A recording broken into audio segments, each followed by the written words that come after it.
اللهم صل وسلم وبارك على سيدنا محمد. اللهم صل على سيدنا محمد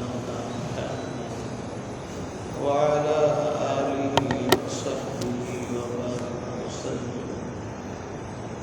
اللهم صل على محمد وعلى آل محمد كما صليت على إبراهيم وعلى آل إبراهيم إنك حميد مجيد.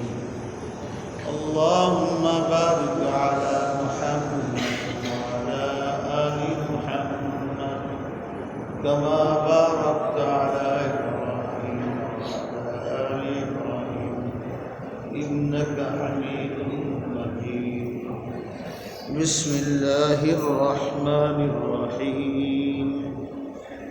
وتركنا عليه في الآخرين سلام على إبراهيم كذلك نجزي المحسنين إنه من عبادنا المؤمنين. وبشرناه بإسحاق نبيا من الصالحين وباركنا عليه وعلى إسحاق ومن ذريتهما محسن وظالم لنفسه مبين. ولقد مننا على موسى وهارون ونجيناهما وقومهما من الكرب العظيم ونصرناهم فكانوا هم الغالبين وآتيناهما الكتاب المستبين وهديناهما الصراط المستقيم وتركنا عليهما في الآخرين سلام على موسى وهارون إنا كذلك نجزي المحسنين إنهما من عبادنا المؤمنين. وإن إلياس لمن المرسلين إذ قال لقومه ألا تتقون أتدعون بعلا وتذرون أحسن الخالقين الله ربكم ورب آبائكم الأولين فكذبوه فإنهم لمحضرون إلا عباد الله المخلصين. وتركنا عليه في الآخرين سلام على الياسين إنا كذلك نجزي المحسنين إنه من عبادنا المؤمنين. وإن لوطا لمن المرسلين إذ نجيناه وأهله أجمعين إلا عجوزا في الغابرين ثم دمرنا الآخرين وإنكم لتمرون عليهم مصبحين وبالليل أفلا تعقلون. صدق الله. এই যে আয়াতগুলো পড়লাম এটার খোলাসা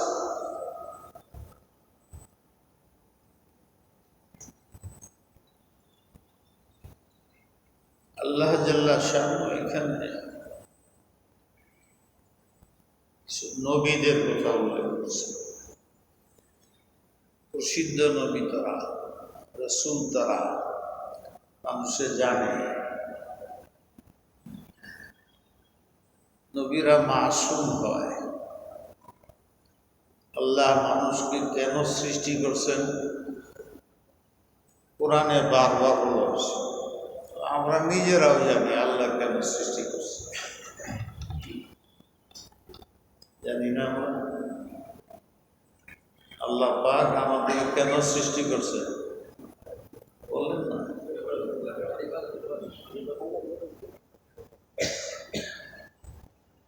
আল্লাহ খুব গরজ, আল্লাহ স্বার্থপর। ভালো করে বুঝে বলে, আল্লাহ স্বার্থপর নাকি? আমাদের কিসের জন্য তৈরি করছে?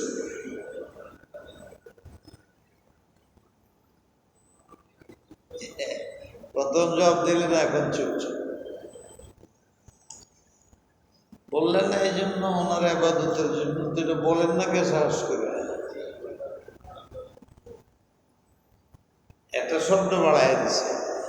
এই হলো অসুবিধা আমাদের। মুসলমানরা কেন সমাজে নিজের প্রতিষ্ঠিত করতে পারে?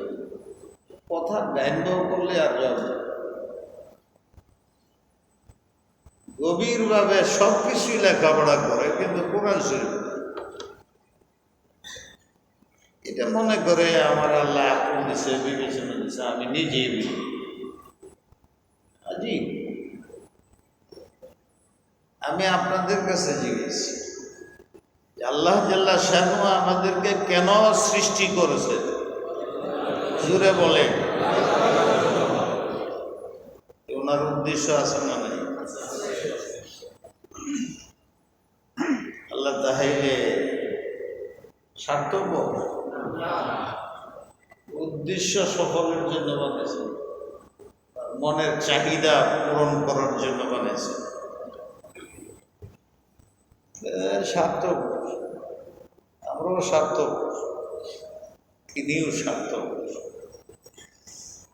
এরকম একটা প্রশ্ন যদি এই যুগে কেউ করে, কি জবাব দেবে?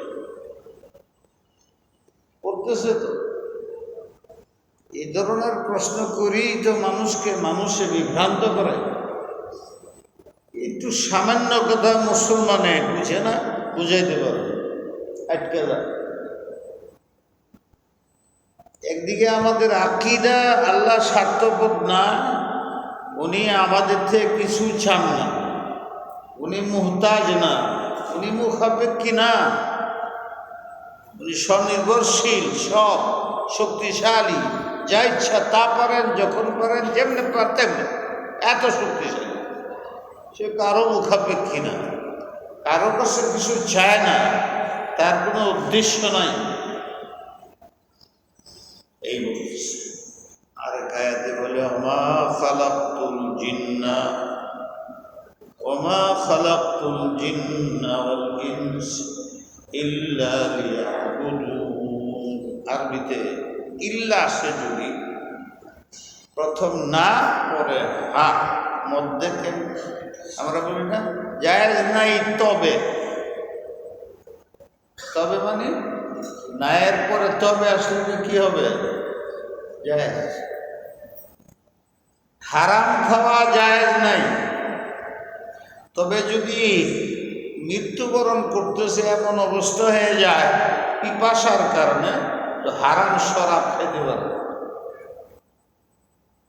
তবে আসলে প্রথম হা, তবে না, প্রথম না, তবে হা। আল্লাহ বলে, আমি ইনসান জাতি আর জিন জাতিকে পয়দা করি নাই কোনো উদ্দেশ্যে, কোনো লক্ষ্যে, কোনো প্রয়োজনে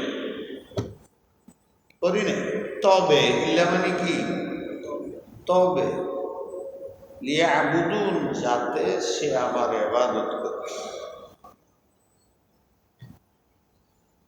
ইবাদতের অর্থ অনেক লম্বা, কঠিন, অনেকবার বলছি। মানুষের, আমাদের দেশে ভাষাটা তো বাংলা, আরবির সাথে কোনো ভাই মিলে না। উর্দু মিলে, ফার্সি মিলে। উর্দুতে তো 3 ভাগের 2 ভাগ শব্দ কোরআন শরীফের জাতে, ফার্সিতেও প্রায় কাছাকাছি, বাংলাতে খুব কম। সারা খালের শব্দ একই অর্থ, তাই কম মিলে। তবে কতটি আছে বাংলা ভাষায় বাংলায় পরিণত হয়েছে,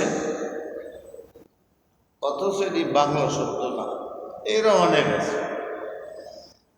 আরবিতে অনেক শব্দ আছে, এটা আসলে আরবি না, এটা অন্য ভাষা। তো আরবে ব্যবহার করতে করতে এটা আরবিতে পরিণত হয়ে গেছে। এই যে আয়াত পড়লাম, ইউনুস, ইব্রাহিম, ইয়াকুব, এটা একটাও আরবি শব্দ না। এটা হয় সুরিয়ানি নাহলে ইব্রানি, কিন্তু আরবিতে এটা আস্তে আস্তে আস্তে আস্তে সবাই আরবিতে পরিণত হয়ে গেছে। বাংলাতে কতটি শব্দ আছে এগুলো বাংলা না, মাঝে মাঝে একদল পায় যে আরবি করো, এই আরবি গেলে বাংলা করো। ইমান, ইমান যে জিনিসটা বোঝায়, এটা মুসলমানরা ইমান কইলে বুঝে, যেটা ব্যাখ্যা করে বাংলা করে তাহলে সর্বনাশ। বাংলা অভিধানে বাল্মীকারা কি বলে, ইমান মানে বিশ্বাস। তো বিশ্বাস তো দেবদানবেরও হইতে পারে, আল্লাহরও হইতে পারে, এটা তো এমন একটা ব্যাপক শব্দ। বিশ্বাস, নাস্তিকতার বিশ্বাস হইতে পারে। বিশ্বাস শব্দটা ব্যাপক অর্থ বোঝায়, ইমানের বিশ্বাস হতে। ইমান বললে মুশরিকের বিশ্বাস বোঝায়, কেউ বুঝে? ইমান শব্দের খ্রিস্টানদের বিশ্বাস বোঝায়।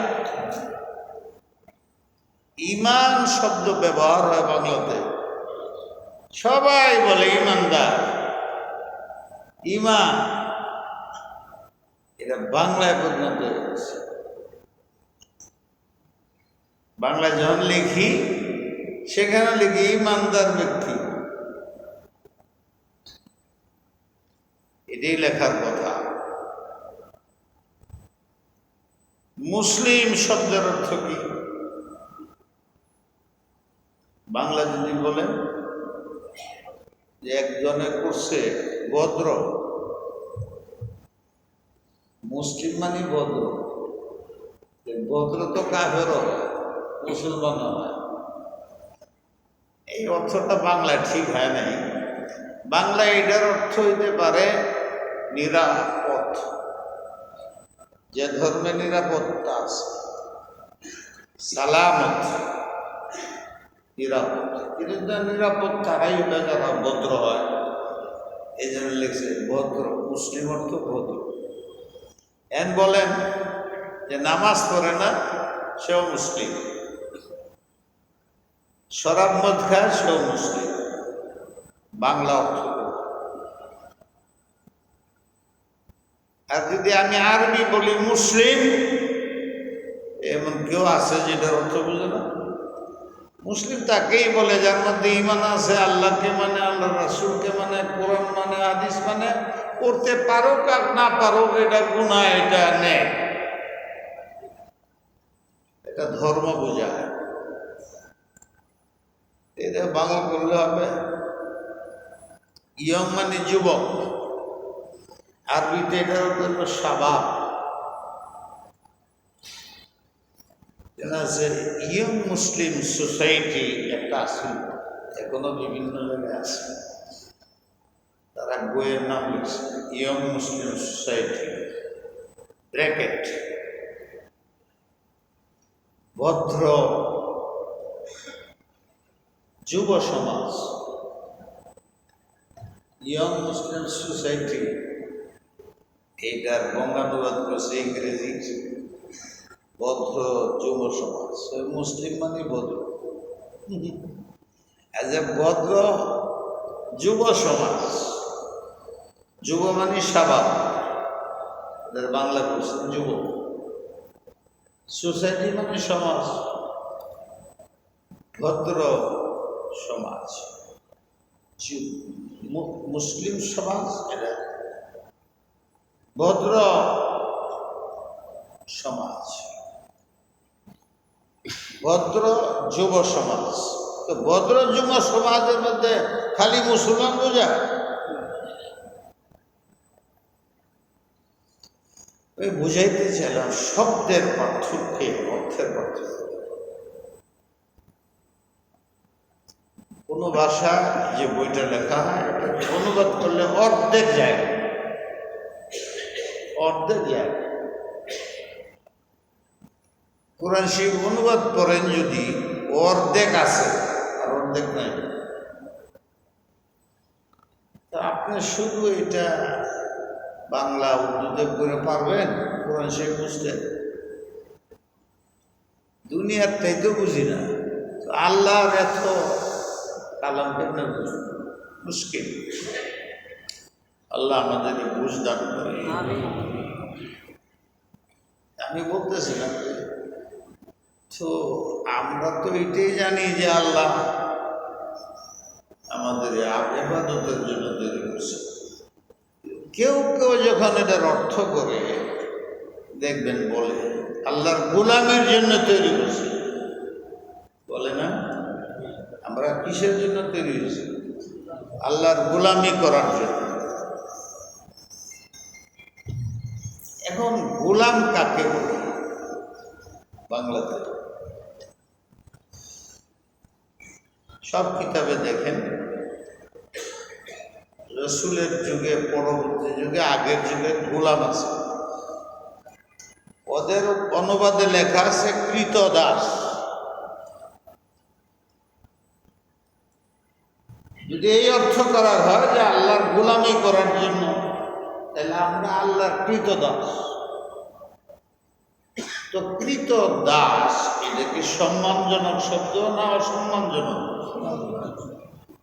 কোরআনে আল্লাহ কি বলছেন? ওয়ালাকাদ কাররামনা বানি আদম। যত মানুষ আছে মুসলমান গায়রে মুসলিম সব আমি তাদের সম্মানই করেছি সমস্ত সৃষ্টির উপর। ওয়াসাওয়ারনাকুম ফাআহসানা সুওয়ারাকুম, সবচেয়ে সুন্দর গঠন ঘটন চেহারা দিছে, তরকাশিস আকর্ষণীয়, আমার খুব পছন্দের, খুবই সম্মানী। আর মুসলিম হইলে তো কথাই নেই, যে গোলামির অর্থ কৃতদাস করলে এখানে তো আল্লাহ বলে যে আমি সবচেয়ে সম্মান করছি। সম্মান নবীও তো ইবাদতের জন্য আসছে, তো উনিও নবী আল্লাহর গোলামি করতে আসছেন, তো আল্লাহর নবীও আল্লাহর কৃতদাস। মানে মানে আল্লাহর কৃতদাস উনি। এটা আমি বুঝাইলাম যে ভাষার পার্থক্যে এভাবে নষ্ট হয়ে যায় অর্থ।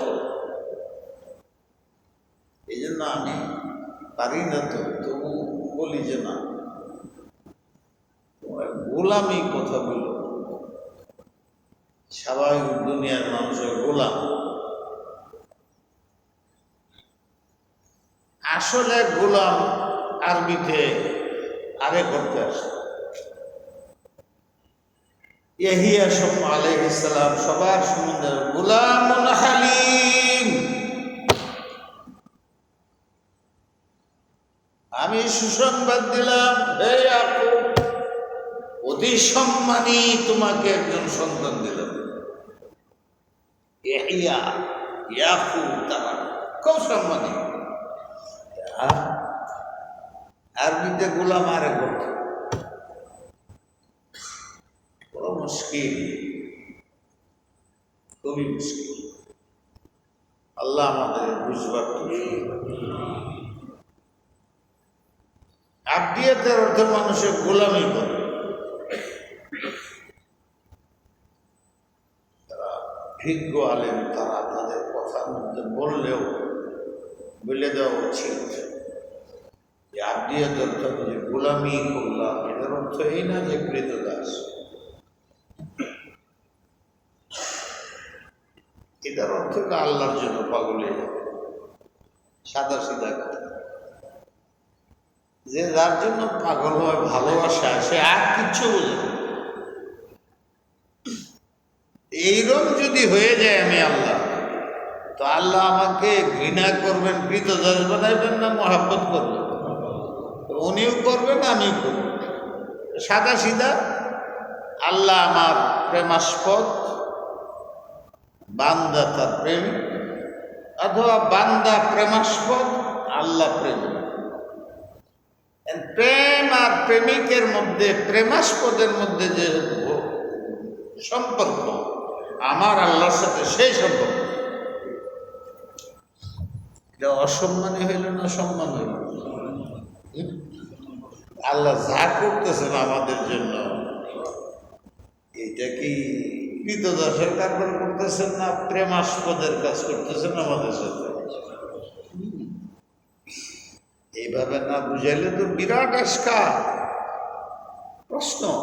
আল্লাহ এটাকে আমি কোনো কোনো সময় এইভাবে বুঝাইতে পারি কিনা, আমার সন্তান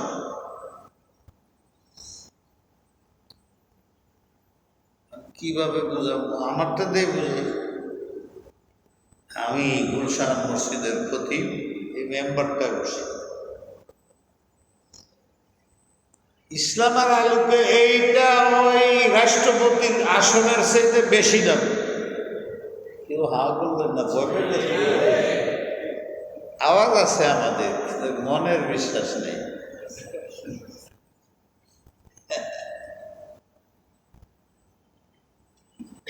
এই যে সিংহাসনটা, এটার আমরা সিংহাসন মেম্বার, মেহরা আব্বাস মেম্বার, যেখানে আল্লাহ রাসূল বসছেন, যে সমস্ত রাসূলরা বাদশা হয়েছেন তার মধ্যে অন্যতম উনি বাদশা হয়েছেন। আর ওনার জন্য আলাদা সিংহাসন ছিল। এই মসজিদের সিংহাসন মেম্বারে বসে সিদ্ধান্ত গ্রহণ করতে। আল্লাহ আমাদের বঞ্চিত করছে, আমাদের আযাবের কারণে,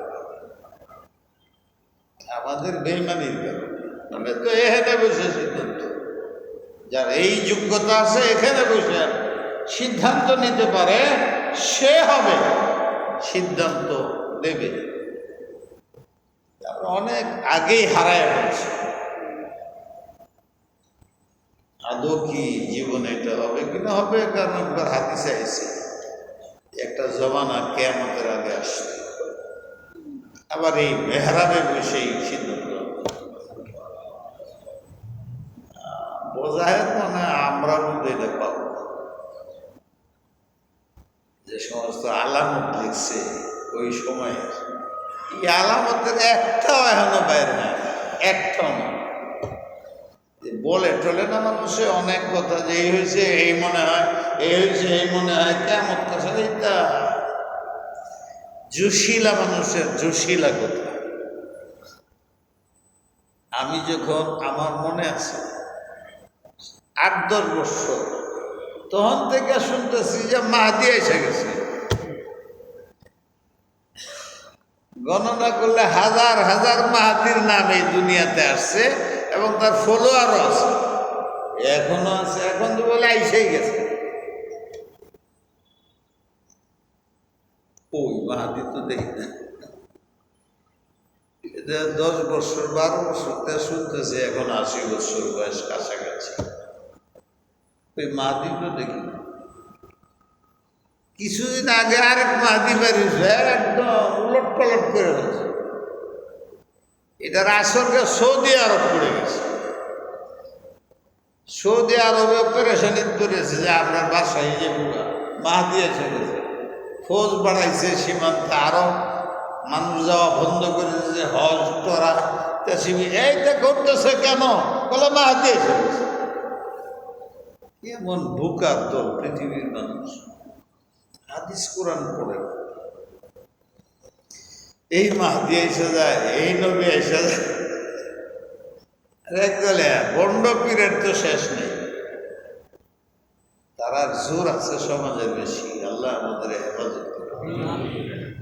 কোরআনতে একটু সরলে, হাদিসতে সরলে, সাহাবার রাস্তাতে সরলে, অজ্ঞানী আলেমদের রাস্তাতে সরলে, এইগুলোর মধ্যে পড়ে অস্থির হয়, বিভ্রান্ত হয়, রাস্তা পায় না, অপরাধের দিকে যায়। আল্লাহ পাক আমাদের বুঝবার তৌফিক দান করুন। আমি যদি এই মেম্বারটায় বসি, এরপরে যদি আমি অসুস্থ হয়ে যাই, মেম্বারটা আমার মালিকানাধীন, মালিকানাধীন, আমার মালিকানাধীন। আমার বাড়িটা যেমন আমার মালিকানা, এই মেম্বারটাও আমার মালিকানাধীন। আমি অসুস্থ হয়ে যাই, আমার সবচেয়ে প্রিয় আমার সন্তান, আমার মনে চায় সে এখানে বসে। এভাবে আমি তাকে গড়ে তুলছি যে আমি না থাকার সময় এখানে যারা নামাজ পড়ে তারা ওকেই যাবে আমার মোহাব্বতে, আমার সুখে বলবে যে হুজুরের ছেলে এখানে বসে। দুনিয়ায় রাজনীতির মধ্যে এটি, সমাজের মধ্যেও তাই। পরিবারতান্ত্রিকতা এটাই চলছে, আর এটাই আসল। কিন্তু এরা পরিবারতান্ত্রিক হইয়া অন্যদের নিষ্পেষণ না করতো যদি, এরাই তো যোগ্য।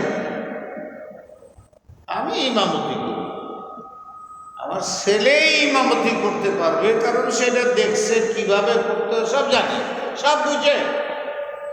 সেনাপতির ছেলে সেনাপতিগিরি করতে পারবে, আমারে বসাইলে হবে। কিন্তু এখন আমি মেম্বারে বৈশা জুলুম অত্যাচার শুরু করলাম, দেশের সর্বোচ্চ স্থানে বৈশা জুলুম অত্যাচার করি, তাহলে আমার ছেলের এনে বসতে দিবে? যদি তারা জানে যে হুজুর যতদিন ছিলেন ততদিন আমাদের জুলুম হয়, ওনার সন্তানও এরকম জুলুম করবে না, যে সব বাদ দেওয়ারে দেবে। কেন? সে জুলুম শিখে না, দয়া শিখছে, মায়া শিখছে, মহব্বত শিখছে। কিন্তু আমি আবার অসুস্থ, এই বিছনার মধ্যে পায়খানা করে দিই, মল বের করি, যত পেশা সব বিছনার মধ্যে। ছেলে এটা দেখিয়া এই মেথড এটা কেন, সে বলে মা বাপের খেদমত করলে নাকি জান্নাত পাওয়া যায়। মেথর তো বাড়িতে কাজের লোক অনেক আছে, এর দরজা বন্ধ করে দেয়া যাতে কেউ ঢুকে না যায়। শাহজাদা তো এর নিজেই মা বাপ পায়খানা সাফ করে।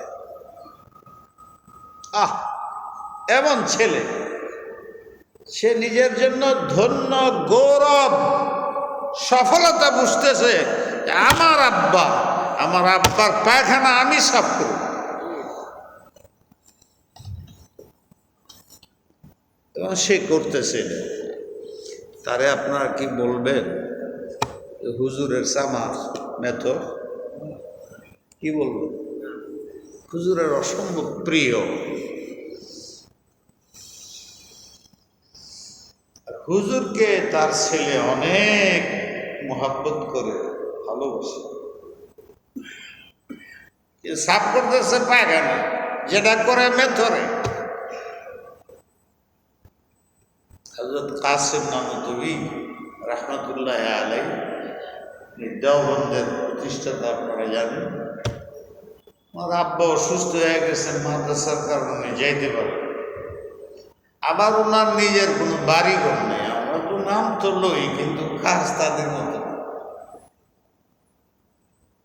দারুল দেওবন্দে থাকে, নতুন মাদ্রাসা বানাইছে, 24 ঘন্টা খাটন লাগে, বাসায় যাইতে পারে না। বাপ অসুস্থ, এই দৌড় দিয়ে বাসায় বাড়ি যায়, আবার দৌড় দিয়ে আসে।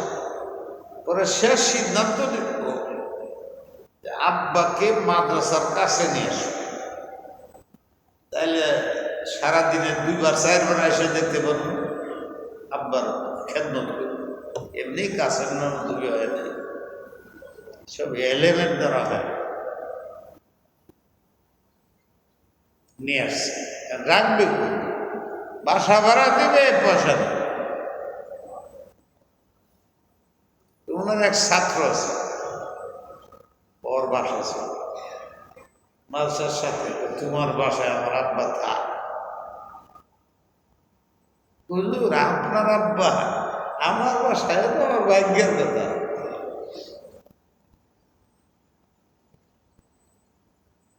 রাখছেন ওইখানে, এর মাঝ হাতে 2-4 বার 5 বার করে বাসা দৌড়তে আসে, আবার যায়, দৌড়তে আসে, আবার যায়। কারণ বিছনার মধ্যে পায়খানা করে দেয়, পেশাব করে দেয়, সারাদিনে 2-4 বার। দেখেন কি হইতেছে।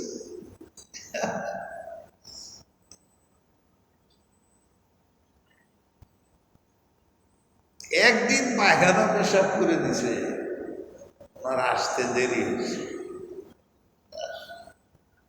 দেরি হয়েছে।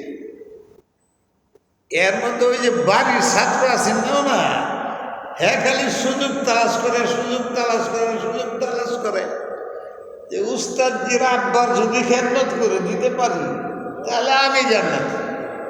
এরকম একটা বিশ্বাস। জান্নাত দেওয়া না দেওয়া তো আল্লাহ থাকে, উস্তাদের খেদমত, মুরব্বীর খেদমত, কিন্তু কোনো সুযোগই পায় না। আজকে দেখা যে হুজুর ওই যে দেখা যায় বাইরে সে মাস্টার থেকে আসতে আসতে আমি এই খেদমত করতে পারি পায়খানা। কিন্তু এই পায়খানা সাফ করার জন্য যদি বালতি আনবার যায় তাইলে আর পাবো না, উনি চলে না। তো সে তার মোটা কাপড়, তার তো পাতলা না, এই মোটা কাপড় আছে না, এক হাতে এটা ধরে গেল পায়খানা উঠাইতেছে আর ওনার কাপড়ের মধ্যে রাখছে। কি হয়েছে আল্লাহ জানে। এর মধ্যে হাজরত নানু যে তুমি এটা কি করতেছো? এতদিন ধরে আমার বাসা আপনারা দেখি, আপনি আমার উস্তাদ, কোনো সুযোগ পাই না। আল্লাহর কাছে দোয়া করছিলাম, আপনার সুযোগ পাইছি, আজকে আমার করতে হবে। হযরত কাসেম নাম তুমি কেঁদে দিচ্ছ। ঠিক আছে, নানু তুমি দোয়া করে, হে আল্লাহ আমি তো কিছু রেখে যেতে পারি না, এই ছেলেটা আমার কাজটা করছে, আমার আব্বার প্রতি শ্রদ্ধা, আমি তো তার বাপও না, তার দাদাও, তোমার ইচ্ছা মতে তারে বানায়। উস্তাদের দোয়া, সেই নাম বললেই চিনে পাবে, আলেমরা তো সবাই ছিল, ব্রিটিশ বিরোধী আন্দোলন নেতা। ওনার নাম ওইটে, যেটা আমার নাম মাহমুদুল হাসান দেওবন্দি, সৈয়দ হুসাইন আহমদ মাদানির নাম শুনেন? ওনার উস্তাদ আশরাফ আলী থানভীর নাম শুনেন নাই? ওনার উস্তাদ। আমাদের দেশে বলা হয় শেখুল হিন্দ, থানভীর শেখুল আরবি ওয়াল আজম। আমার জন্মের, আপনার জন্মের একটা ইতিহাস আছে না, আপনার বাবাকে দাদাকে নসল বলে, নসব না, অনেকের যায় হিন্দু লোকে বলে সাহাবা, অনেক আছে না নসব নাম আছে। এমনি ভাবে এই যে পীর মুরিদি করে না, খেলাফত হাদিস পড়ায় যে এটার একটা নসল আছে, আমি তার কাছে বলছি, সে তার কাছে, সে তার কাছে, সে তার কাছে, সে তার কাছে, এরকম হইতে হইতে আল্লাহ রসুল পর্যন্ত। আমারও আছে, আমি হাদিস পড়াই, আমারও আছে। আল্লাহ দয়া, আমার আর রসুলের মধ্যে সাল্লাল্লাহু আলাইহি ওয়াসাল্লাম 13টা মাত্র, আমার পরে আর 13 জনের পরে রসুলের নাম সাল্লাল্লাহু আলাইহি ওয়াসাল্লাম।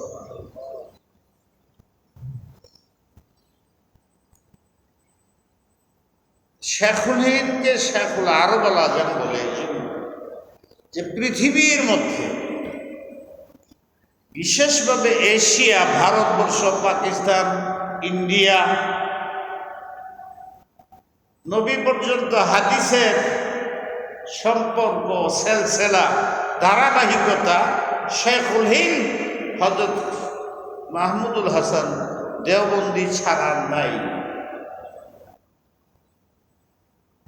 সারা পৃথিবী, আরব দেশ, বিশেষভাবে ভারতবর্ষ, এশিয়া, বাংলাদেশ, পাকিস্তান, যেই তা নবী পর্যন্ত সেলসেলা ধারাবাহিকতা বলে সব ঘুরে গেড়ে যায় শেখুল হিন্দ মাহমুদুল হাসান হয়ে গেছে।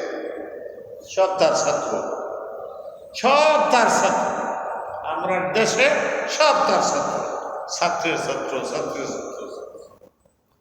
এই জন্য না প্রথম বলছে শেখুল হিন্দ, পুরা এশিয়া, হিন্দুস্তানের। এরপরে ওনার এই প্রভাব আরব দেশে চলে গেছে, ওখানের ছাত্র ওনার কাছে বলছে শেখুল আরব আল আজম। আজীব জিনিস এটা। সেই কাসিম নামক শেখুল হিন্দের উস্তাদ, তিনি ছাত্র। এই ঘটনাটা বলেছে, উস্তাদের দোয়া করছে নানুতুবির জায়গায় তার যুগে তার চেয়ে বড় হয়। আদব এমন এক জিনিস, আমাদেরকে আল্লাহ বুঝবার তৌফিক দান।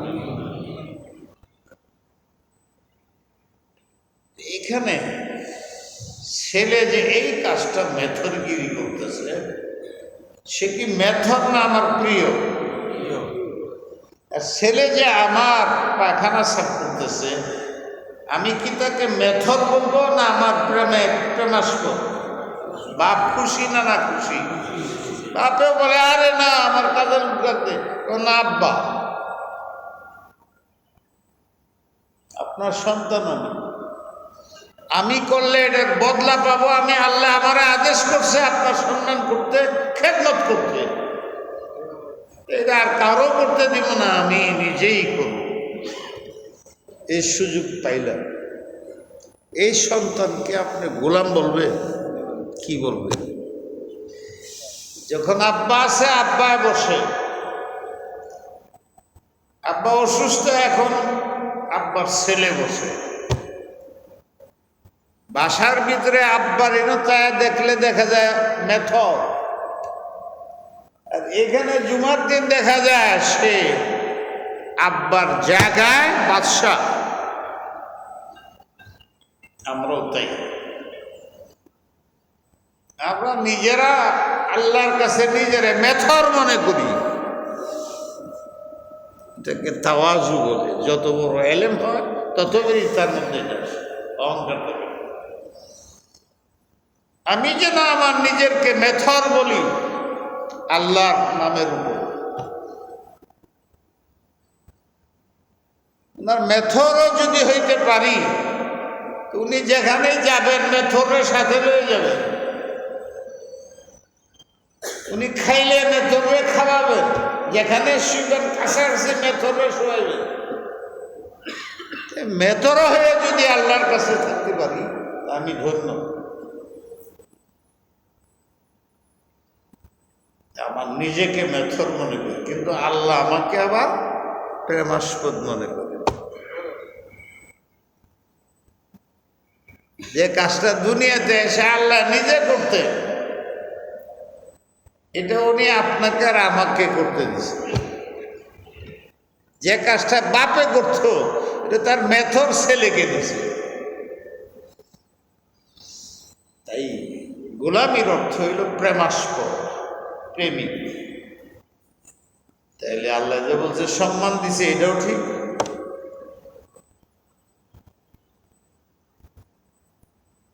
আল্লাহ যে স্বার্থপর না, এটাও ঠিক। কেমনে? যে আল্লাহ থাপ্পড় দে, মায়ের দে, আল্লাহ আবার আদর করে, আল্লাহর কাজটা কাফেরে দেয়। ওই মেম্বারটা সিংহাসনটা আবার তার বান্দাই বসে। কে বসে? সুতরাং আল্লাহ স্বার্থপর না। আল্লাহ আমার স্বার্থকে নিজের স্বার্থ বানাইছে। তুমি ইবাদত করো, আমার প্রেমাস্পদ করো। আল্লাহ লাভ আছে? বুঝেন নাই কথা? আল্লাহ যে আমার ইবাদত করতে বলছে, নামাজ রোজা পড়তে বলছে, এটার দ্বারা লাভ কার? কার? আল্লাহর নাকি? তাহলে আল্লাহ স্বার্থপর হইল। আল্লাহ যে স্বার্থের কথা উল্লেখ করছেন, আমার ইবাদত করো, তুমি বলো যে এই তো আল্লাহ স্বার্থ না, এই ইবাদত করতে বলছে তোমার লাভের জন্য। আল্লাহ খুব ঘর স্বার্থপর নয়। আমি এই কাজটা তোমার লাভের জন্য করে দিছি, আমার স্বার্থ কি?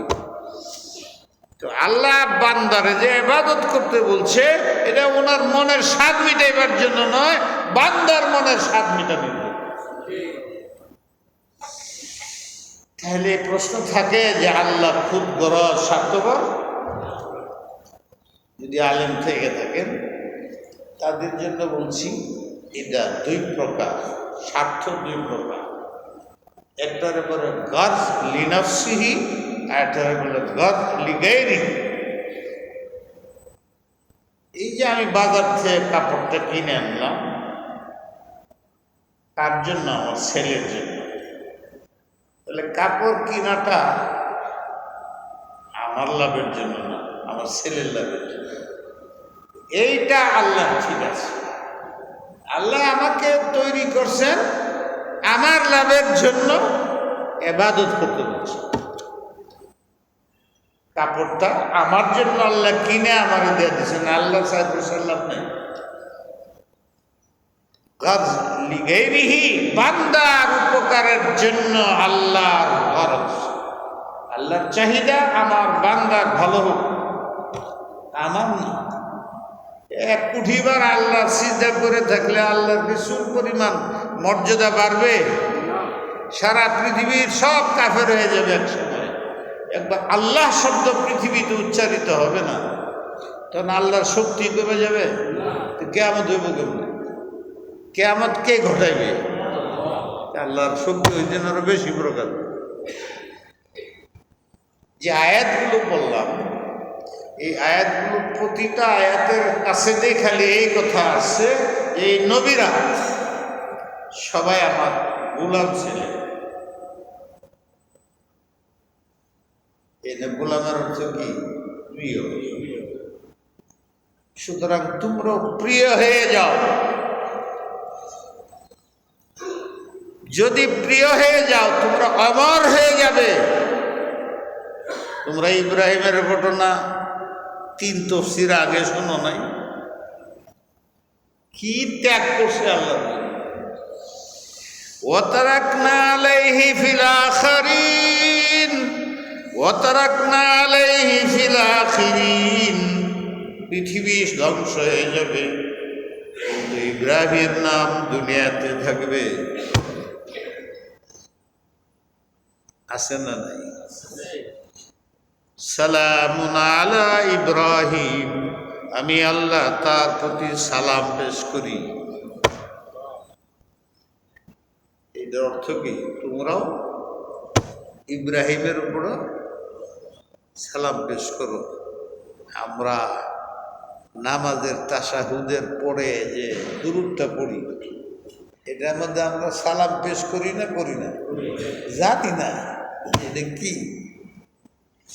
আল্লাহুম্মা বারিক আলা মুহাম্মদ ওয়া আলা আলি মুহাম্মদ, আল্লাহুম্মা সাল্লি আলা মুহাম্মদ ওয়া আলা আলি মুহাম্মদ ওয়া বারিক আলা ইব্রাহিম ওয়া আলা আলি ইব্রাহিম।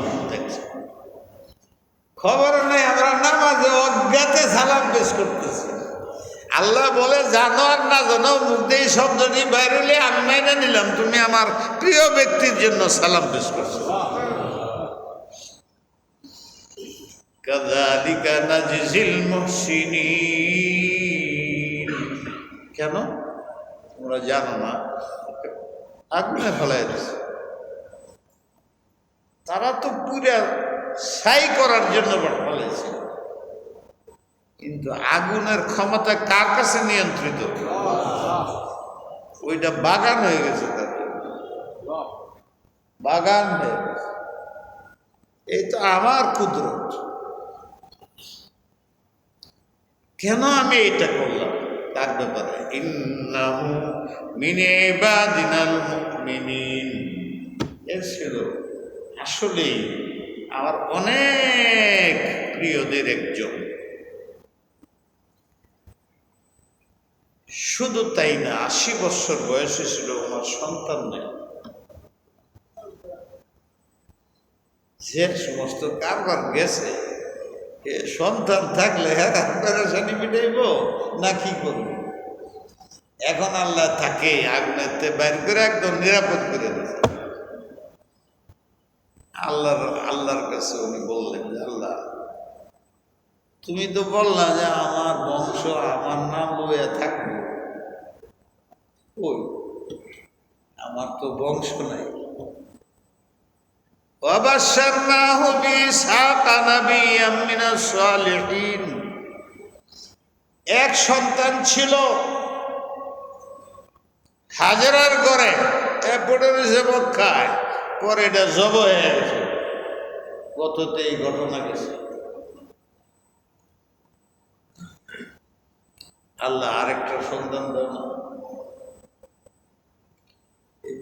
বৃদ্ধ বয়সে আল্লাহর কাছে ছায়া বসে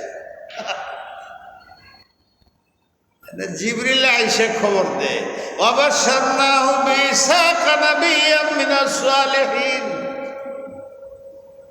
আল্লাহ আমারে পাঠাইছে আপনাকে জানানোর জন্য, সন্তান দিবেন।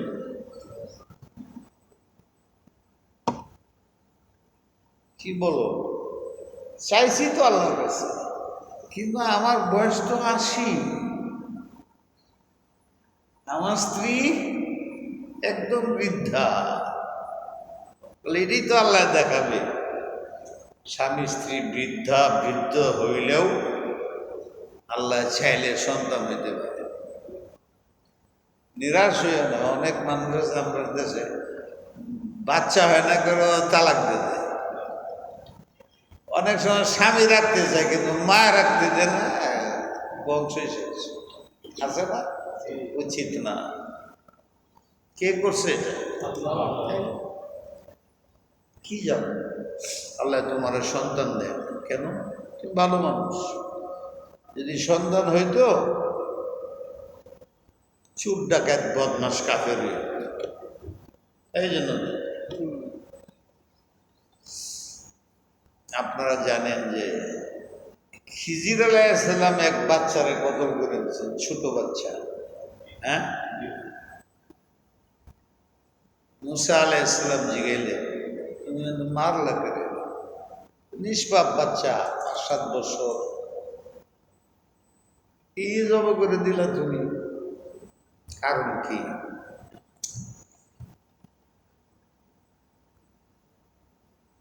এই জন্য এর বাপ ভালো মানুষ,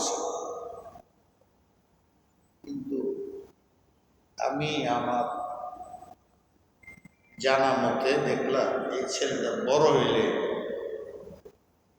সে নিজে শুধু কাফের থাকবে না, এর মহাব্বতে বা এর প্রভাবে, জোর জবস্তির কারণে মা বাপেরও কাফের বানায়। সন্তান অপরাধী হয়ে গেলে বাবার জন্য বিশাল পরিশ্রম। যেমন বাবা অপরাধী হলে ছেলের জন্য ইমানের উপরে থাকা কঠিন হয়ে যায়, সম্পর্ক থাকে। যেহেতু এই ছেলে বড় হইলে এত, হ্যাঁ নিজে তো কাফের হবেই, তার মা বাপেরও কাফের হবে। এই জন্য এরা কতল করে দিচ্ছে। কেমনে করলাম তুমি জানো? কিন্তু আল্লাহ আমারে জানাইছে। তাহলে মুসা বুঝলো না, মুসা বুঝলো না, তাহলে খিজিরের জ্ঞান বেশি, এইটা কথা। এ আমাদের সরকারের প্রথম হয়ে গেছে। কেন? সিআইডিরা ঠিক মতো কাজ করে না। প্রধানমন্ত্রী হ্যাঁ জানে না কি হচ্ছে। হয়তো তাদের দিলের মধ্যে খুব ক্ষুব্ধ বেদনা ছিল, জানায় না। সিআইডির কাজ ভিন্ন, এটা প্রধানমন্ত্রীও জানে না, প্রেসিডেন্টও জানে না। গুপ্ত খবর হয়ে যাবে, সিআইডি জানে। তাহলে সিআইডির মর্যাদা কি প্রধানমন্ত্রীর চেয়ে বেশি নাকি? সিআইডি জানে, প্রধানমন্ত্রী জানে না। তো প্রধানমন্ত্রীর মর্যাদা বেশি না সিআইডির মর্যাদা বেশি? হযরত মূসা ছিলেন প্রধানমন্ত্রী, খিজির ছিল সিআইডি বিভাগের প্রধান। যে প্রধানমন্ত্রীরও পিছনে সিআইডিগিরি করে, প্রেসিডেন্টের পিছনেও সিআইডিগিরি করে। হে আরেকবার, খিজির ছিলেন সিআইডি বিভাগের প্রধান। কোনদিন এরকম ধারণা করেন বা করবেন যে মূসা নবী হয়ে পারেনি? যারা বলে এরা গুমরাহ। নবী তো প্রধানমন্ত্রী, সব বিভাগে চুরি ডাকাতি কি হইতেছে সহে জানে নাকি? ওটি সিআইডিরা জানে। এই জন্যই তো সিআইডি বানাইতে হয়, যে দেশের মধ্যে সিআইডি থাকে, যার এই টার্গেট বানায় পিছনে সিআইডি থাকে। মনে রাখবেন। আমি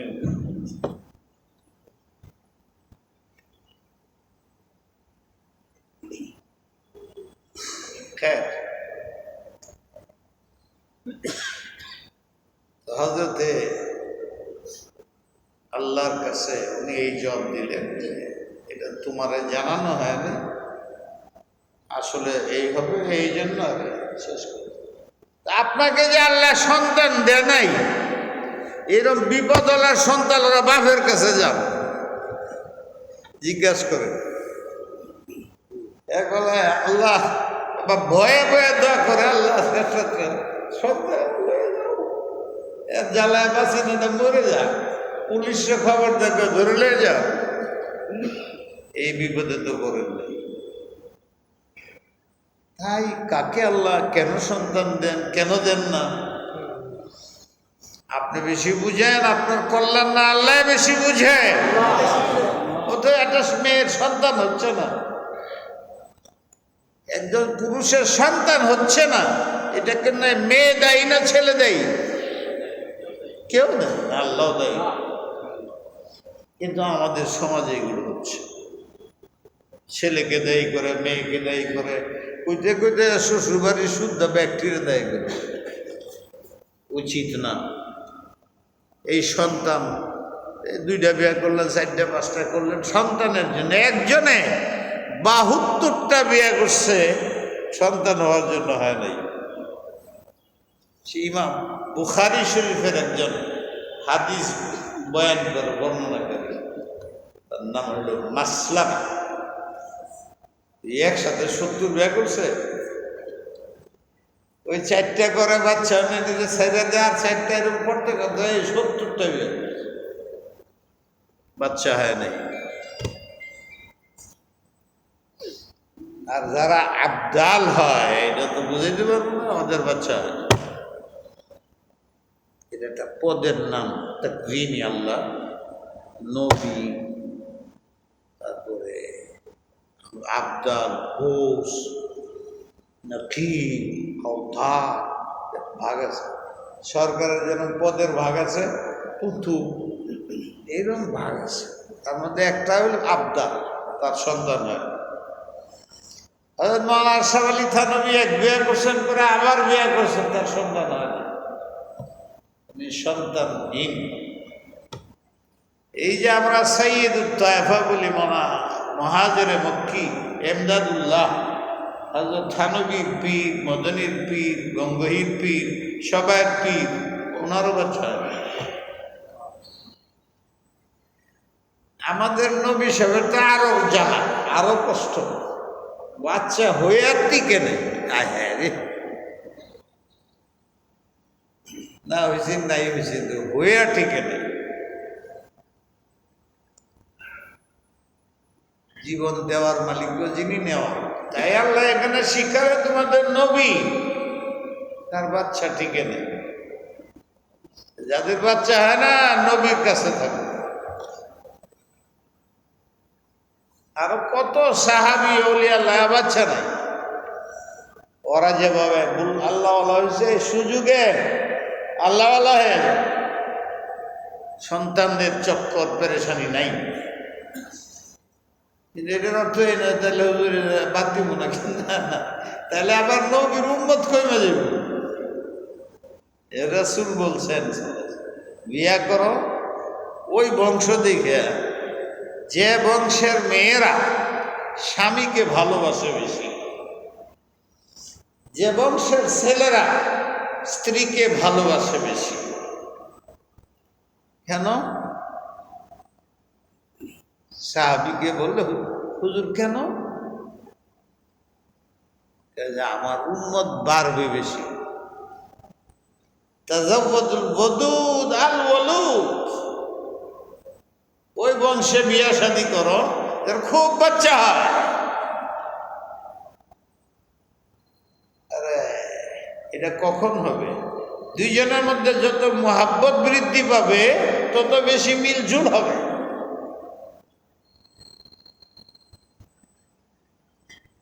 আর যদি মিলজুল না থাকে, মোহাব্বত না থাকে, স্বামী ওইদিকে ফিরে থাকে, বিবি ওইদিকে ফিরে থাকে,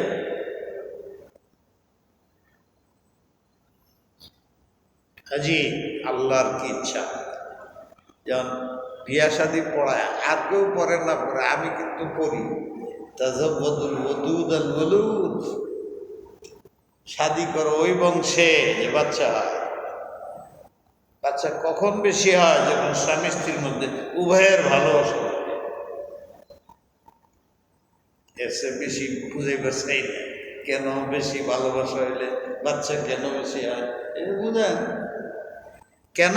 ফাইন্নী মুকাসিরুম বিকুমুল ইয়াওমা ইয়াওমাল কিয়ামা, হাসরে আমার তো কোনো বৈশিষ্ট্য বেরিয়ে না।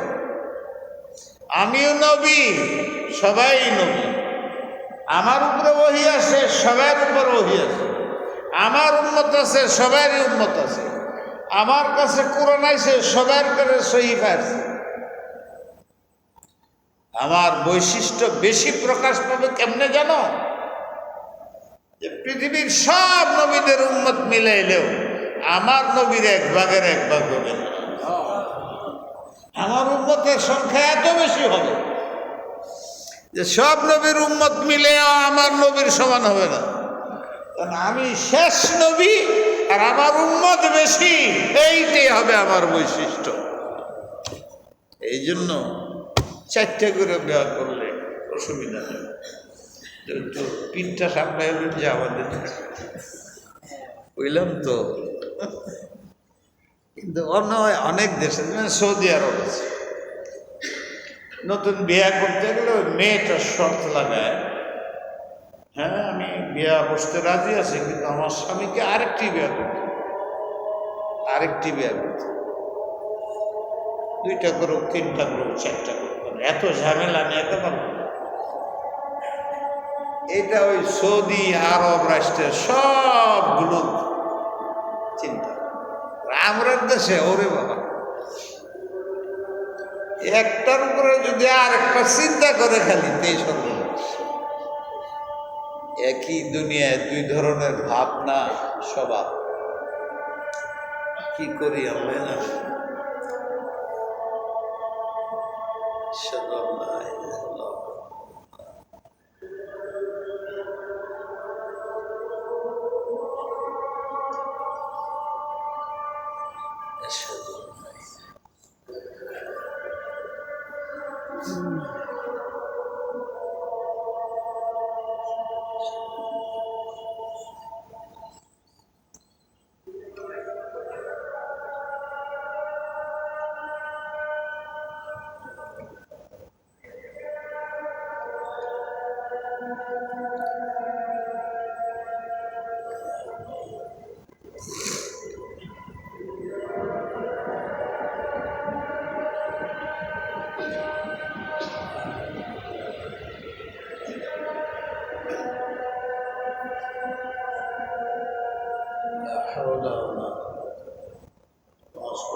لا إله إلا الله اللهم صل وسلم وبارك على سيدنا محمد دعوة التامة والصلاة جئت بالله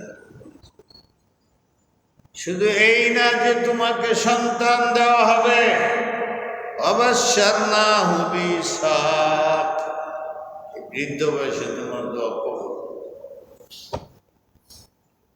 শুধু তাই না সন্তান সন্তান যদি আবার নূহের সন্তানের মতো হয়ে যায় বাপ নবী ছেলে কাফের কি দুঃখ বাশশারনাহু বিইসহাক আগে একজন দিছিলাম ইসমাইল নবী গোত্র আমাদের নবী সেই গোত্রের আর এখন আরেকজনে তোমাকে দিচ্ছি তার নাম রাখবা ইসহাক এই ইসহাক শব্দটা ইব্রানি সুরিয়া আরবি না নবিয়ান আযীমান এমন সন্তান যিনি বিরাট বড় নবী হবে দুইটা মিনাস সালিহিন বড় নেক হবে ওয়া বারাকনা আলাইহি ওয়া আলা ইসহাক সুন্নত মোতাবেক আমি ইসহাককে নবীও বানাইলাম বিশাল বানাইলাম বাপের একটা সন্তান যদি হাফেজ সে তার ব্যারিস্টার ছেলে সে দাম দেবে দিলে দিলে কাজে লাগবে এটা ومن ذريتهما محسن وظالم لنفسه مبين তুমি চাইছো সন্তান দেব কিন্তু সব যে আল্লাহওয়ালা হবে এটা মনে করো না তোমার নিজের মেহনত করতে হবে সন্তানের মেহনত যদি ছাড়ে বাপে 15 বছর পর্যন্ত তোমার কোলে থাকে তখন যদি তাকে তুমি তরবিয়ত না দাও তাহলে সেই তো কাফের হবে তোমারও বদমাশ বানাবে তোমারও ঘুষ খাইতে হবে তার চাহিদা পূরণ করার জন্য সুদ খাইতে হবে শোষণ করতে হবে আর যদি তুমি তা ভালো করো সেও ভালো হবে দয়ালু হবে মায়াদারি হবে অন্যের শোষণ পছন্দ করবে না জুলুম পছন্দ করবে না মনে রেখে তোমার সন্তানদের এই ধারাবাহিকতা থাকবে ওরা যেন জালেম না হয় হইতে পারে খেয়াল রেখে বাপ মা ওয়ালাকাদ মানান্না আলা মূসা ওয়া হারুন এমনি ভাবে আমি বহুত এহসান করছি দয়া করছি মায়া করছি মূসা আলাইহিস সালামের উপরে হারুন আলাইহিস সালাম ওয়ানাজ্জাইনাহুমা ওয়া কওমাহুমা মিনাল কারবিল আযীম ফিরআউনের কঠিন আযাব ফিরআউনের নির্যাতন ওগুলোর থেকে আমি মূসাকে হারুনকে দুইজন নবী ছিলেন আলাইহিস সালাম এবং তার কওমকে আমি পরিত্রাণ মুক্ত করেছি আমি আল্লাহ তাই যদি পরিত্রাণ মুক্তি চাও তাহলে আল্লাহর কাছে যাও আর কারো কাছে বলো ওয়ানাসারনাহুম ফাকানু হুমুল গালিবিন ফিরআউন চ্যালেঞ্জ করল হযরত মূসা চ্যালেঞ্জ গ্রহণ করলেন জানেন না কি তুমি যদি নবী হয়ে থাকো তাহলে একটা অলৌকিক ঘটনা দেখো আল্লাহ বললেন এটা তো বদমাইশ, আসলে ইমান আনবো না? এমন এমন প্রশ্ন করব, মানুষ হ্যাঁ হ্যাঁ হ্যাঁ আমাদের নবীর মানবো, যদি চন্দ্র দ্বিখণ্ডিত করে। মানুষ এটা বিশ্বাস করার যুগে এখনো অনেকে বিশ্বাস করে। নবীরে চ্যালেঞ্জ করল, আল্লাহ বুঝাইলেন এরা ইমান আনতো নেই, আবু জেহেল এটা পারবে। আল্লাহ দেখাও না একটু। ঠিক আছে, যে নামাজের মধ্যে আসাদু আল্লাহ বলি না, এটা শাহাদত আঙ্গুল, শাহাদতের থেকে সাক্ষী দাতা, এই আঙ্গুলের সাক্ষী দিব, আমি আল্লাহরে মানি, এটা সাক্ষী। আশহাদু আল্লা ইলাহা ইল্লাল্লাহ, এইবার নামাইতে নাইলে এটা বাদ দিবেন, উল্টা পাল্টা হয়ে যায় যদি। আশহাদু আল্লা ইলাহা, এটা দম সাল্লাহ শব্দ, এটা অর্থ আমি সাক্ষী দিছি আল্লাহ নেই। আমি তো কইতেছি আশহাদু, সাক্ষী দিতেছি আল্লাহ নাই, আল্লাহ সর্বনাশ।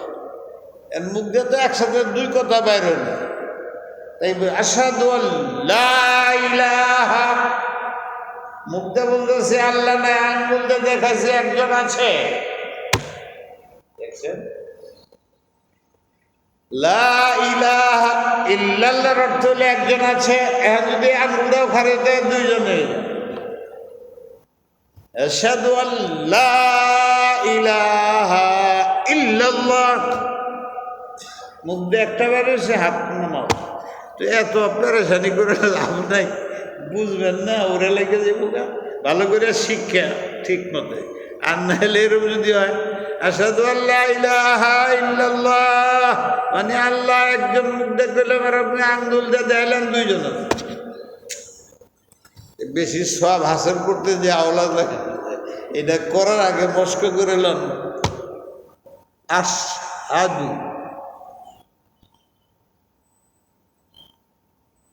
অথবা যেমনি হয় আশহাদু আল্লাহ, লা মানে নাই, আশহাদু আল্লাহ ইলাহা, ওই যে আমি কি কইছিলাম ইল্লাহর মানি তবে শিখাইছিলাম না, আশহাদু আল্লাহ ইলাহা, আল্লাহ নাই, ইল্লাল তবে একজন আছে, আঙ্গুল নামে হল। কত কথা, তা বুঝাও কঠিন। ওয়ানাসারনাহুম ফাকানু হুমুল গালিবিন, মুসা চ্যালেঞ্জ করলো, সাক্ষ্য দেখো, কি সাক্ষ্য চাও? সাবদা চ্যালেঞ্জ, তুমি এটা জাদুঘর, ঠিক আছে, আল্লাহ বললো, আল্লাহ করে ঠিক আছে। এন হেরা 6 লক্ষ জাদু করে, 6 লক্ষ কত সাপ আছে আল্লাহ, সব দিন মুসার দিকে বেড়াইতেছে। তো মুসা তো জানে, আল্লাহ বলেন অলকি, হে মুসা তোর লাডি ফালা, লাডি ফালাইছে। জানে গেছে, আপনারা জানেন যে এই লাডি ফালাইছে বিচ্ছু, 1 সেকেন্ডের মধ্যে উঠেছে, বড় হয়েছে। মুসা ওইটারে দেখে ভয় পায় না, এইটারে যখন দেখছে এরকম করতেছে, আর যত সাপ আইতেছে সবটি খালি হা করছে, ব্যাটারি ফ্যাটের মধ্যে যেতেছে। দেখে মুসাও দৌড় দিছে, আর যে আমি ঢুকে যাই কিনা। এখানে এসে অনেক বেশি পণ্ডিতরা কয় আল্লাহর উপরে বিশ্বাস নেই। তা আল্লাহ তো বললো তোমার কোনো ক্ষতি হবে না, দেখবে দৌড় দিল কে? আল্লাহ পেশ একমত বোঝা মুশকিল। তো আমি না বেশি ব্যাখ্যা করবো না, একটা খালি বলবো যেটা কারণ আছে। সেই কারণটা হলো এই ঘটনাটার পরে যে 6 লাখ যত জাদুকর আছে সব ইসলাম কবুল করছে। এটার কারণ কি?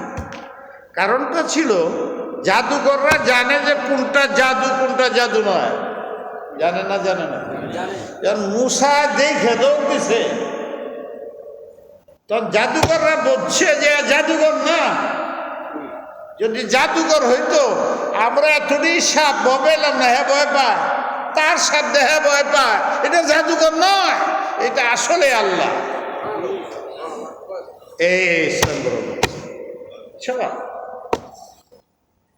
তাইলে মূসার দৌড় দেওয়ার পিছনে এই রহস্য লুকায়িত আছে, বুঝেন নাই?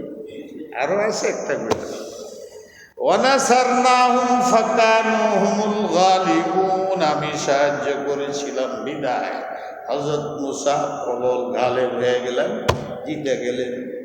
ওয়া আতাইনাহুমাল কিতাবাল মুস্তাবিন, এবং তাকে আমি তওরাত নামক একটি কিতাব সুস্পষ্ট বিধানসমূহ দিলাম। ওয়াহাদাইনাহুমাস সিরাতাল মুস্তাকিম, চুনাছে হারুন এবং মূসা আলাইহিস সালাম। হারুন বড় ভাই, ছোট ভাই হইল মূসা। এই দুইজন মনে প্রাণে এটা গ্রহণ করলেন এবং উম্মতকে বুঝাইলেন। ইতিহাস তোমাদের জানা উচিত। ওয়াতারাকনা আলাইহিমা ফিল আখিরিন, আজ পর্যন্ত মুসলমানের মনে কাফেররাও মূসা সম্বন্ধে জানে, এখনো পৃথিবীতে তাকেই ফলো করে এরকম লোক আছে। এদের ইহুদি বলে, ভিন্ন যে তারা হযরত মূসাকে চিনতে পারে, যেমন আমরা আমাদের রাসূলকে চিনতে পারতেছি। সালামুন আলা মূসা ওয়া হারুন, আমার পক্ষ থেকে তাদের প্রতি সালাম, তোমাদের তারা সালাম করো। ইন্না কাযালিকা নাজিল মুহসিনিন, যারা মুখলেস হয়, আল্লাহওয়ালা হয়, আল্লাহ ছাড়া কারো পাবো না, আমি এইভাবেই তাদের সাহায্য করি। কেন? ইন্নাহুমা মিন ইবাদিনাল মুমিনিন, এরাই হইল আমার প্রেমাস্পদ বান্দা। যে উদ্দেশ্যে আমার পৃথিবী, সেই উদ্দেশ্যের আসল। ওয়া ইন্না ইলিয়াস লামিনাল মুরসালিন, ইলিয়াস নবীও আসলে রসুল হিসাবে আমি পাঠিয়েছি। ইলিয়াসকে নিয়ে কিছু কথাবার্তা আছে ওই তফসিরের কিতাবে, আমি বলতে চাই, দরকার নেই। উনি একজন রসুল ছিলেন। ঐতিহাসিক বর্ণনায় পাওয়া যায় হযরত ঈসা একজন নবী আছেন, হিজকিল নামে আরেকজন নবী আছেন। এদের পূর্বে বনি ইসরাইল ইহুদিদের দিকে উনি প্রেরিত হয়েছিলেন। ইয ক্বালা লিকওমিহি আলা তাত্তাকুন, এরা মুশরিক ছিল, ভূত পূজা করত, দেবদেবীর পূজা করত। উনি বললেন যে তোমরা অপরাধ করতেছ, তাকওয়া ইখতিয়ার করো, গুনাহ বাদ দাও। আতাদউনা বাআলান, বাআল নামের একজন একটা দেবী ছিল। ওই দেশের বাদশা ছিল আখিয়া। বাইবেলের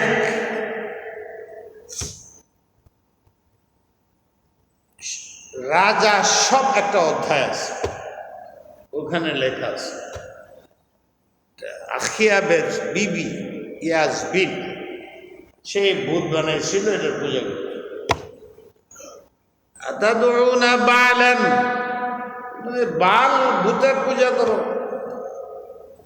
ওয়া তাযারুনা আহসানাল খালিকিন, সবচেয়ে বড় আল্লাহ, তার পূজা বাদ দিলে তোমরা। আল্লাহু রাব্বুকুম ওয়া রাব্ব আবাইকুমুল আউয়ালিন, তোমাদের 14 পুরুষের আল্লাহ, যিনি রব তোমারও সেই, তাকে ইবাদত করো। ফাকাযাবুহু, এই দলে মানে নাই। ফাইন্নাহুম লামুহদারুন, মানবে একদিন, যেদিন আমার সামনে আসবে। ইল্লা ইবাদুল্লাহিল মুখলাসিন, কঠিন আযাবে পড়বে, তবে যারা মাইনা গেছিল এরা মুক্তি পাবে। ওয়া তারাকনা আলাইহি ফিল আখিরিন, তার নাম দুনিয়াতে অমর হয়ে থাকবে। সালামুন আলা ইয়াসিন, ইলিয়াস এবং তার উম্মতের উপরে আমার সালাম, যারা কষ্ট করে ইমানের উপরে তোমরাও সালাম দেও। ইন্না কাযালিকা নাজজিল মুহসিনিন, যারা ইহসান মুখলেস আমি এভাবে সাহায্য করি। ইন্নাহু মিন ইবাদিনাল মুমিনিন, ইন্নাহু মিন ইবাদিনাল মুমিনিন। ওয়া ইন্না লূতান লামিনাল মুরসালিন, লূত আলাইহিস সালাম হযরত ইব্রাহিমের বাইস্তা আলাইহিস, তাকেও পড়াইলাম। ইয নাজ্জাইনাহু ওয়া আহলাহু আজমাইন, এরাও সব শয়তানির করছে, যেটা আমাদের দেশ বিদেশে শুরু হয়ে গেছে সমকামিতা। এই কারণে আমি এদেরকে ধ্বংস করে দিছি। তবে যারা নেক ছিল বাঁচাইছি। তার বিবি ছিল বদমাইশ, ইল্লা আজুজান ফিল গাবিরিন, বুড়ি ছিল বদমাইশের হাড্ডি, ওইটারে আযাবের মধ্যে নিক্ষেপ করছে। সুম্মা দাম্মারনাল আখারিন, লূত এবং তার যারা তাদের বাঁচে সব ধ্বংস করছে। ওয়া ইন্নাকুম লাতামাররুনা আলাইহিম মুসবিহিন, যাও লূতের কওমকে যেখানে ধ্বংস করছে এখনো লোহিত সাগর, ওখানে যায় দেখো, এখন পর্যন্ত আলামত আছে। এটা ঘটনা ঘটছে রাত্রে, কেন বুঝো না? বুঝবার চেষ্টা করো। আল্লাহ আমাদেরকে আফিয়ত দান করে, আমাদেরকে বান্দা হওয়ার তৌফিক দান করে। আল্লাহুম্মা সাল্লি ওয়া সাল্লিম ওয়া বারিক আলা সাইয়্যিদিনা ইলাহি ইয়া আরহামার রাহিমিন। এই আয়াতগুলোর মধ্যে তুমি যে তোমার প্রিয়দের গুণাবলীর কথা বলছো, তোমার কুদরতের দ্বারা আমরা পারতেছি না, শয়তানের মাথায় ষড়যন্ত্রতে বাঁচতে পারি না। মনটা তো যখন শুনি একদম নরম হয়ে যায়। মসজিদে বাইরে হইলে এই মাথার টুপি খুলে আর মনে থাকে না মৌতের কথা স্মরণ হয়। সারাদিন চলে যায়, একবার জিকিরও নেই, তেলাওয়াত নেই, 3 বার কুল আল্লাহ বললে হয়, তাও করি না। আল্লাহ আমাদের দয়া করো, আমাদের দেশের মঙ্গল করো, দেশের নাগরিক প্রশাসক সবার জন্য মঙ্গল করো। আমাদের গুনাহগার আমাদের বাঁচাও, ইমানি মৃত্যু নসিব হয়, দুনিয়াতে যাই হোক আখিরাতে শান্তি হয়, তোমাকে দেখতে পারি, তোমার হাবিবকে দেখতে পারি। আল্লাহুম্মা সাল্লি ওয়া সাল্লিম ওয়া বারিক আলা সাইয়্যিদিনা বিরহমাতিকা ইয়া আরহাম।